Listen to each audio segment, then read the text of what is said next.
Sabe aquela sensação de que a vida é uma eterna queda de braço? De um lado, a ordem, tudo aquilo que a gente constrói. Do outro, o caos, sempre ameaçando bagunçar o coreto. Pois é exatamente sobre essa tensão que a gente vai mergulhar hoje, explorando as ideias de Jordan Peterson em 12 Regras para a Vida. Vamos tentar entender a jornada que ele propõe para encontrar algum sentido no meio do sofrimento que, convenhamos, é parte inevitável da existência. Essa frase já chega com os dois pés no peito, né? Quando o chão se rompe. Ela nos coloca bem no meio do problema central. A vida, no fundo, é instável. A qualquer momento, o nosso chão pode simplesmente desaparecer e a gente é jogado no desconhecido, no puro caos. A grande questão, então, não é como evitar essa queda, porque talvez ela seja inevitável. A questão é, como é que a gente aprende a navegar nisso? E para a gente entender como navegar, primeiro a gente precisa de um mapa, certo? E a estrutura que o livro apresenta é bem fundamental para enxergar o mundo. Essa eterna briga, ou dança, quem sabe, entre a ordem e o caos. E olha que legal como esses conceitos ganham vida com essas metáforas. A ordem. Pensa no Condado dos Hobbits. Sabe, tudo pacífico, produtivo, seguro, mas talvez um pouco parado, né? Já o caos, bom, aí é o reino do dragão Smaug. Perigoso, totalmente desconhecido, mas é lá que está o tesouro. É lá que está a chance de crescer. A grande sacada é que a gente vive o tempo todo na fronteira entre esses dois mundos. E é justamente aí, nesse meio termo, que a vida de verdade acontece. E vamos ser sinceros, isso não é só uma viagem filosófica, né? O argumento aqui é que essa tensão, que é super antiga, a gente sente na pele hoje. Com tanta polarização, com estruturas familiares mudando, com tanto conflito ideológico, a sensação é que o caos não está mais só esperando na esquina, ele está batendo na porta. Beleza, então como é que a gente se orienta nesse terreno todo instável? A proposta é que a gente precisa de mapas. Mas não são mapas geográficos não, são mapas de sentido. E eles são construídos com a sabedoria que a humanidade foi juntando ao longo de milênios. E o mais fascinante é de onde vêm esses mapas. É uma mistura de áreas que, à primeira vista, não parecem conversar. Pensa só, tem evolução, neurociência, psicologia de Jung e Freud, filosofia com gente como Nietzsche e Dostoiévski e, o que é super importante aqui, mitologia do mundo todo.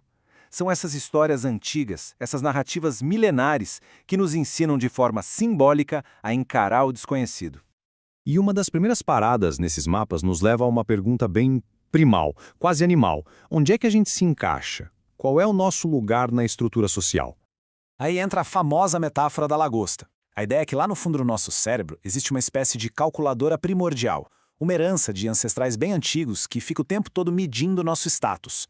E assim como acontece com as lagostas, a nossa posição na hierarquia mexe com a nossa química cerebral. Isso influencia diretamente a nossa postura, a nossa confiança, o nosso bem-estar. Ou seja, estar por cima ou por baixo não é só uma questão social, é biológico. Certo, ter um mapa, saber onde a gente está, isso é só o começo. O verdadeiro desafio é pegar esse conhecimento e, voluntariamente, ir de encontro aos problemas. É confrontar os nossos dragões.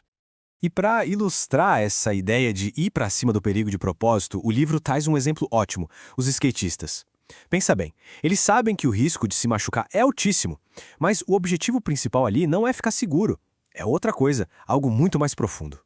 E aqui está o pulo do gato, um paradoxo bem interessante. Eles buscam a maestria. A segurança de verdade não vem de fugir do perigo, mas de se tornar competente o suficiente para lidar com ele. Quando um skatista se torna mestre no que faz, no fim das contas, ele fica muito mais seguro do que alguém que nunca se arriscou a subir no skate. Só que, para confrontar um desafio, primeiro a gente tem que enxergar o danado, né?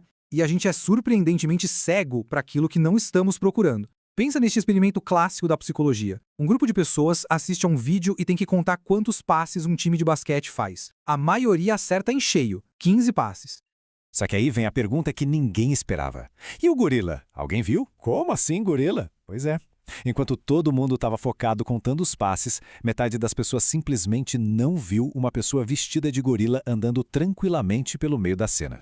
A lição aqui é fortíssima. O nosso foco naquilo que a gente acha que é importante pode deixar a gente completamente cego para o inesperado. Focar só na tarefa ou fingir que um problema não existe, isso significa que o gorila, ou no nosso caso, o dragão, pode estar dançando na nossa frente e a gente nem percebe.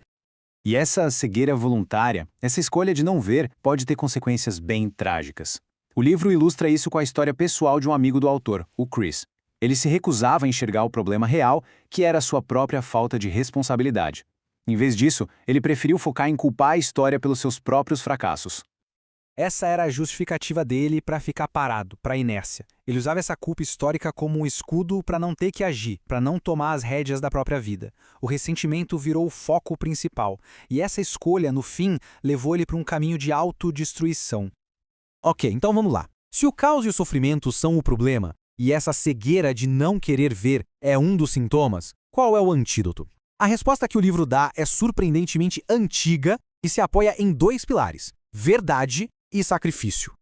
O primeiro pilar nos leva lá para a Grécia Antiga, para o conceito de virtude. Mas calma, não é sobre ser bonzinho ou seguir um código moral rígido. É mais prático, na linha do que Aristóteles pensava. A habilidade de achar o caminho do meio, sabe? O equilíbrio entre os extremos. É isso que leva a uma vida que funciona, uma vida com mais propósito. E para a gente entender o segundo pilar, o sacrifício, tem uma história antiga muito boa, a da armadilha de macacos. Funciona assim: colocam umas guloseimas numa jarra com a boca estreita. O macaco vai lá, enfia a mão, pega a comida, só que, com a mão fechada, ele não consegue mais tirar. Ele fica preso. Mas percebe, ele não está preso pela força da armadilha, mas sim pela sua própria teimosia em não largar o que ele pegou. E aqui dá a lição crucial para a gente. Para seguir em frente, para se libertar, a gente precisa aprender o que o macaco não consegue. Sacrificar uma parte para salvar o todo. E essa parte pode ser qualquer coisa. Uma ideia que já não serve mais, um hábito ruim ou até aquele ressentimento que prende a gente no lugar. Então, juntando tudo isso, a gente chega na síntese dessa filosofia.